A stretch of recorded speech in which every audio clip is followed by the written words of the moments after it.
Good morning dear students. हम class 12th में coordination compound पढ़ रहे हैं और हमारी लास्ट क्लास में जो हमारा EAN का टॉपिक था वो कंप्लीट हो चुका है और उसके कुछ एग्जांपल्स भी मैंने आपको करने के लिए दिए थे।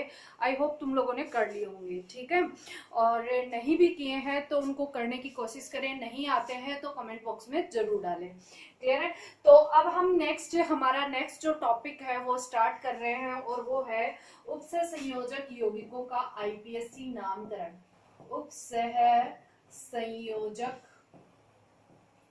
उपसह संयोजक यौगिकों का आयुपैक नामकरण। फर्स्टली देखो, वैसे तो हमें डायरेक्ट फॉर्मूले से नाम लिखना आना चाहिए, लेकिन कभी कभार क्वेश्चन अपोजिट भी आ जाता है। तो हम फर्स्टली ये लिखना सीखेंगे कि सूत्र कैसे लिखते हैं।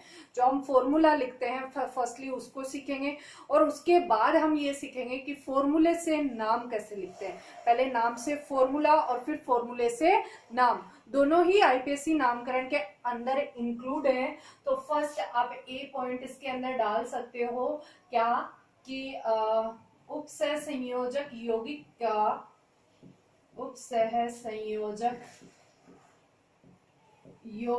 के सूत्र को लिखना। फर्स्टली मैं आपको यही बता रही। अब देखो, सूत्र लिखने के लिए फर्स्टली मैं क्या करूंगी, जो हम केंद्रीय धातु परमाणु लेते हैं जिसमें हम क्या मानते हैं, आयरन होता है, कोबाल्ट होता है, जितनी भी संक्रमण धातुएं होती हैं वो, और जितनी भी अंतर संक्रमण धातुएं होती हैं वो, उन सबको इंक्लूड करके हम उनको क्या मानेंगे, M मानेंगे। ठीक है, ध्यान में रहेगा आपको। और जो हमारा लिगेंड होगा, जो भी लिगेंड है, मान लिया लिगेंड हमारा एमीन है, मान लिया लिगेंड हमारा H2O है, मान लिया लिगेंड हमारा Cl है, मान लिया लिगेंड हमारा CN है। क्लियर है। तो इस तरह के जो लिगेंड्स होंगे उन लिगेंड्स को हम किससे रिप्रेजेंट करेंगे, L से। मतलब मैं फर्स्टली आपको बता रही हूँ कि फॉर्मूला जो हम लिखेंगे उसके लिए मैं इनको इस तरह से रिप्रेजेंट करूंगी, इसको M से और लिगेंड को L से। और जो कोऑर्डिनेशन एंटिटी के बाहर होते हैं उनमें हम धनायन को, जो प्राथमिक संयोजकता में धनायन होगा उसको A से रिप्रेजेंट करेंगे और जो ऋणायन होगा उसको किससे रिप्रेजेंट करेंगे, B से। मतलब मैं क्लियरली आपको एक बार इनकी रिप्रेजेंटेशन में दिखाऊंगी। हम डायरेक्ट किसी का फॉर्मूला नहीं लिखेंगे, पहले जो नियम है उन नियमों के अकॉर्डिंग केंद्रीय धातु परमाणु को M से, लिगेंड को L से, और प्राथमिक संयोजकता में धनायन है तो A से और ऋणायन है तो B से रिप्रेजेंट करेंगे। और उनकी जो संख्याएं हैं उन संख्याओं को हम N से रिप्रेजेंट करेंगे। क्लियर है। तो अब देखो, यहाँ पे मैं क्या करती हूँ, सबसे पहले जो हम लिखने का तरीका है उसको देखते हैं। उसमें लिखने का तरीका क्या है, सबसे पहला जो इसके लिए रूल आता है, रूल फर्स्ट या नियम पहला सूत्र लिखने का, उसमें ये लिखते हैं कि सबसे पहले धनायन को लिखते हैं। धनायन सर्वप्रथम लिखा जाता है।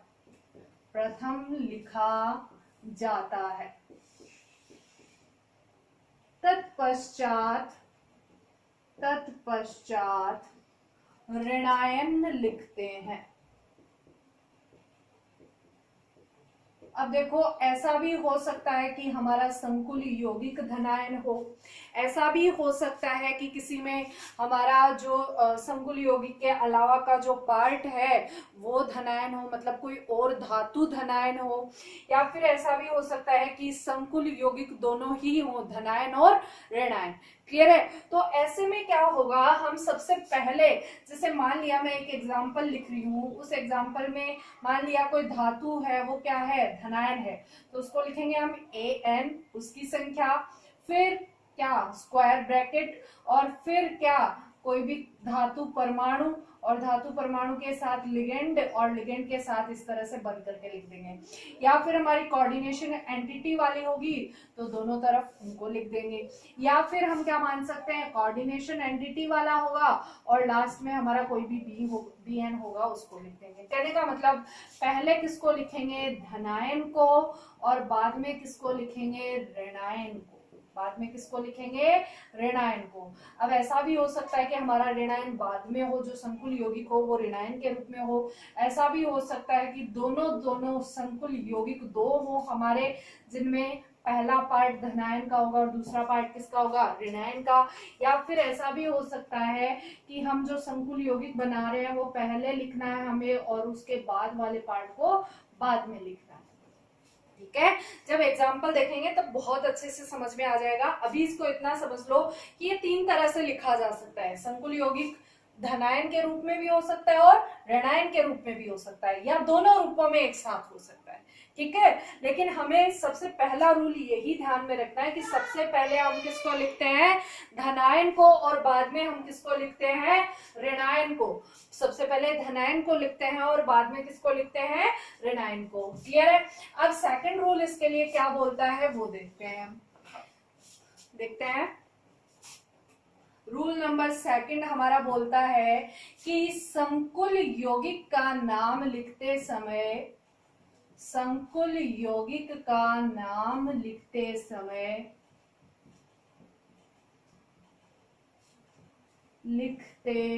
समय उसे बड़े कोष्ठक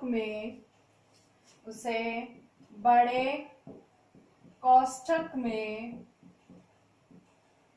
लिखा जाता है। जैसे मैंने अभी अभी रिप्रेजेंट किया था आपको, तीनों जगह पे मैंने बड़ा बड़ा कोष्ठक बनाया था। फर्स्टली जो हमने लिखा था उसमें भी मैंने कुछ धनायन लिख करके और इस तरह से बड़ा कोष्ठक बनाया, स्क्वायर ब्रैकेट बनाया। या फिर दोनों इस तरह से थे, धनायन और ऋणायन की फॉर्म में, तो संकुल यौगिकों के लिए मैंने क्या बनाया, बड़ा सा कोष्ठक बनाया। या फिर हमारा जो संकुल यौगिक था वो धनायन के रूप में था, तो यहाँ कोष्ठक बना करके आगे कुछ लिखा था। ठीक है, बी लिखा था। क्लियर है। तो इस तरह से ये सेकंड रूल हमारा क्या बोलता है कि संकुल यौगिक को जब भी लिखते हैं तो किसमें लिखते हैं, स्क्वायर ब्रैकेट में लिखते हैं। क्लियर है। थर्ड पॉइंट क्या आएगा या थर्ड रूल क्या आएगा, थर्ड रूल हमारा कहता है कि संकुल यौगिक में या बड़े कोष्ठक में, बड़े कोष्ठक को लिख दिया, उस बड़े कोष्ठक में सर्वप्रथम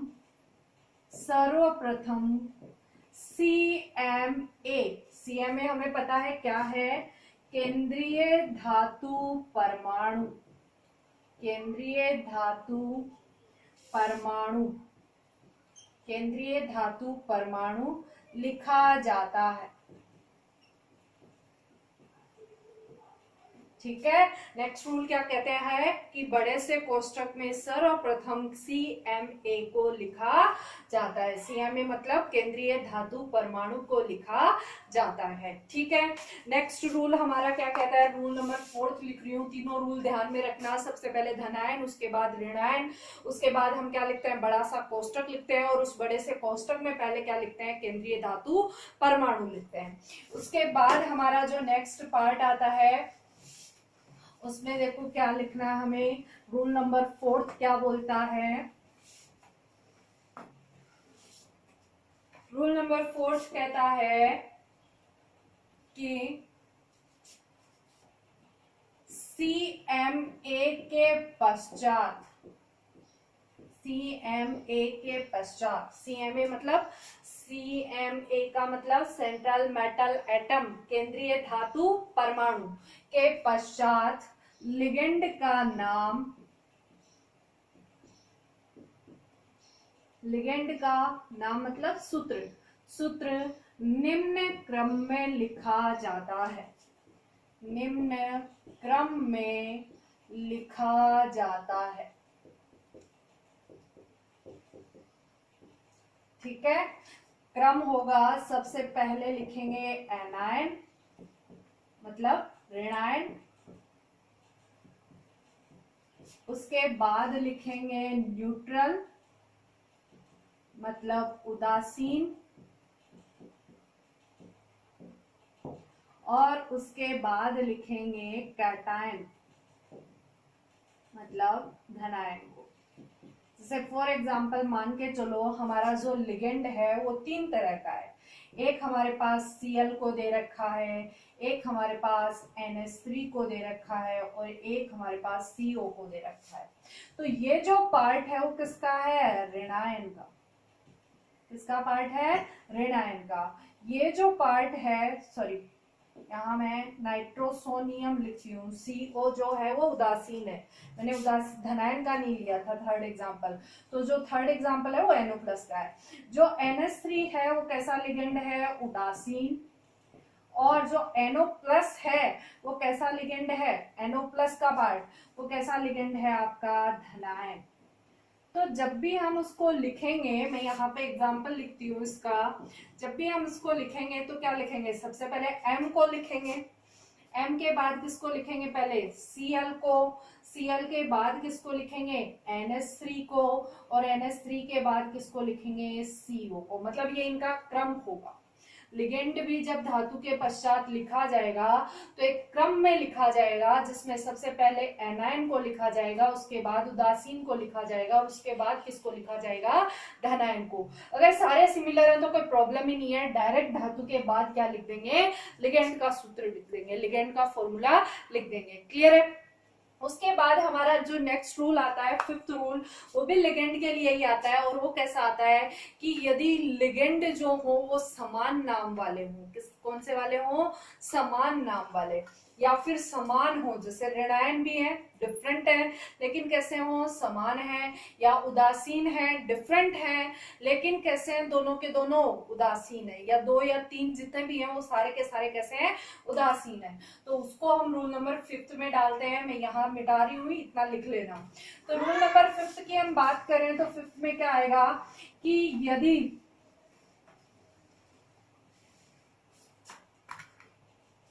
रूल नंबर 5th, यदि समान आवेश वाले, समान आवेश का मतलब या तो ऋणायन ही है या धनायन ही है या फिर उदासीन ही है, सारे के सारे समान आवेश वाले 2 या 2 से अधिक, 2 या 2 से अधिक, 2 या 2 से अधिक समान आवेश वाले 2 या 2 से अधिक लिगेंड उपस्थित होते हैं, लिगेंड उपस्थित होते हैं, तो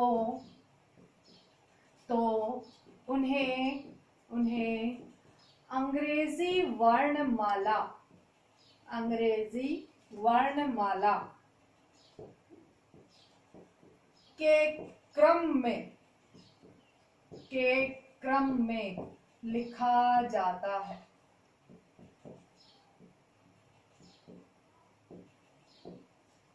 उनको किस क्रम में लिखा जाता है, अंग्रेजी वर्णमाला के क्रम में लिखा जाता है। फॉर एग्जाम्पल जैसे मान के चलो हमारे एग्जाम्पल में हमारे पास क्या है, H2O और दूसरा पार्ट क्या है, NH3। ठीक है, इसको हम क्या बोलते हैं, एक्वा, इसको हम क्या बोलते हैं, एमीन। ठीक है, लेकिन हमें ये नाम नहीं देखने, हम क्या लिख रहे हैं, सूत्र देख रहे हैं। तो इसका अंग्रेजी वर्णमाला का पहला लेटर देखेंगे जो क्या है H, और इसका अंग्रेजी वर्णमाला का पहला लेटर देखेंगे जो क्या है N। तो ये दोनों हैं, तो एग्जाम्पल की फॉर्म में जब भी इन्हें लिखेंगे तो ABCD में या अल्फाबेटिकल ऑर्डर में पहले हमारा क्या आता है, H आता है। तो इसीलिए जब भी संकुल यौगिक लिखेंगे पहले किसको लिखेंगे, H2O को, और फिर किसको लिखेंगे, NH3 को। क्लियर है, बात समझ में आ गई। पहले किसको लिखेंगे, H2O को, और बाद में किसको लिखेंगे, NH3 को, क्योंकि अल्फाबेटिकल ऑर्डर में पहले कौन आ रहा है, H आ रहा है। ठीक है, ये बात समझ में आ गई। अब उसके बाद इसी में नेक्स्ट रूल इसी के अंदर आता है कि मान लो कि हमारा फर्स्ट लेटर समान हुआ, तो कोई ऐसा एग्जाम्पल हो जिसमें फर्स्ट लेटर समान हो, जिसमें हम मान सकते हैं जैसे NH2- है और NO2- है। ठीक है, दोनों में फर्स्ट लेटर क्या है, समान। या फिर हम मान सकते हैं जैसे Cl- है और Cl और Cn तो डिफरेंट हो गए। यही एग्जांपल मान के चलते हैं हम, जैसे NH2- है और NO2- है। तो NH2 की बात करेंगे तो NH2 में हमारा क्या होगा, जो N है वो पहला लेटर है और वो क्या है, समान है। तो हम डायरेक्टली जंप करेंगे किस पे, सेकंड लेटर पे। और सेकंड लेटर में पहले कौन आ रहा है, NH2 का हाइड्रोजन और NO2 का ऑक्सीजन बाद में आ रहा है। तो पहले किसको लिखेंगे, NH2 वाले पार्ट को, और उसके बाद किसको लिखेंगे, NO2 वाले पार्ट को। क्लियर। तो ये हमारा नेक्स्ट है, इसमें नेक्स्ट इसी के बाद हमें इसको लिखना है। तो मैं ये मिटा रही हूँ, यहाँ तक आप लोग नोट डाउन कर लेना। और इसी रूल नंबर 5 में हमें नेक्स्ट नीचे लिखना है। रूल नंबर 5 में लिखना क्या है कि यदि समान आवेश वाले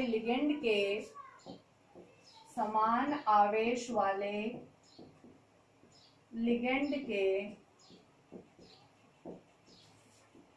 फर्स्ट लेटर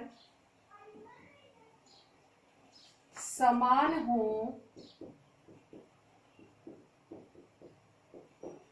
तो नेक्स्ट लेटर, मतलब नेक्स्ट अगला, हम एक साथ लिख रहे हैं कि अगर सेकंड भी समान हुआ तो थर्ड के बेसिस पे वैसे चल जाएगा। ठीक है। नेक्स्ट लेटर के आधार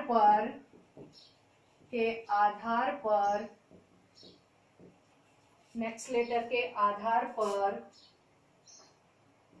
अंग्रेजी वर्णमाला के क्रम में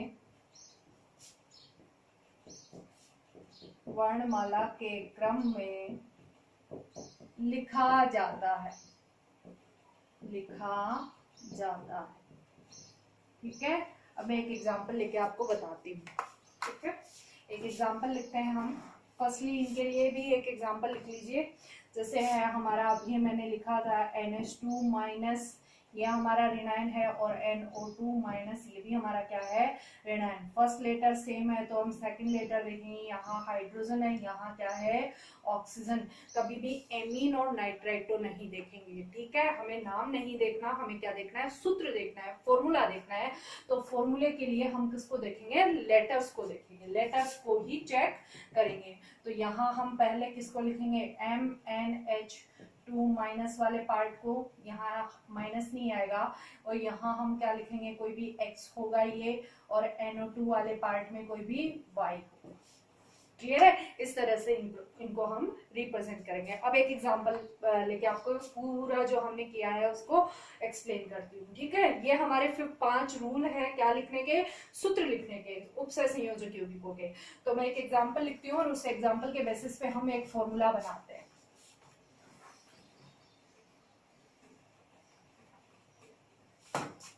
एग्जाम्पल है हमारा पोटेशियम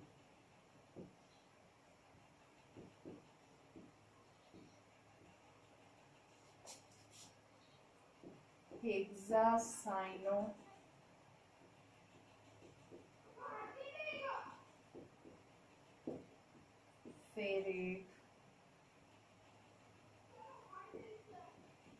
थर्ड, हेक्सासाइनोफेरेट थर्ड।